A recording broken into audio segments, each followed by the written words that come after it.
In the second half of the New Testament, from Acts to Revelation, the Holy Spirit is one of the main lines. Jesus ascended to heaven as the Comforter at the end of the Gospel, and God sent another Comforter, the Holy Spirit, to descend on Christians until today. Therefore, many scholars believe that today's age is the age of the Holy Spirit. Chapter 28 of Acts is not over. We are all continuing to write Acts 29. The last sentence of Revelation to the 7 churches is, "He who has an ear, let him hear what the Holy Spirit says to the churches," is repeated 7 times. Note that it is not what God said, nor what Jesus said, but what the Holy Spirit said. From the history of the church to the reality of the church today, the emphasis on the Holy Spirit is not only insufficient, but far from enough.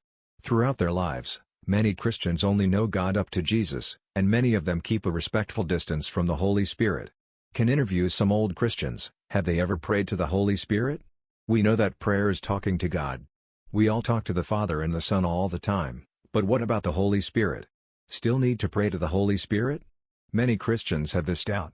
I have been a preacher myself for a long time before I saw an old servant pray to the Holy Spirit for help every time he preached. I just realized that I still need to pray to the Holy Spirit.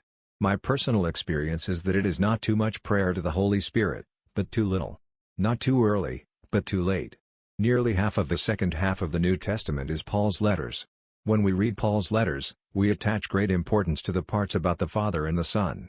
But the part about the Holy Spirit, we often just treat it as an appendage, incidental. In fact, Paul was not one of the 12 apostles, but why did Paul's works have more and more weight than any of the apostles? The root lies in his understanding and emphasis on the Holy Spirit. Therefore, if we don't pay attention to the Holy Spirit, our knowledge of God and Jesus will be superficial and rigid, and we will be powerless, or even impossible, to follow the teachings of God and Jesus. Paul emphasized in Ephesians 4:30 that don't grieve the Holy Spirit of God. This verse has passed through nearly 2,000 years and is still speaking to us today.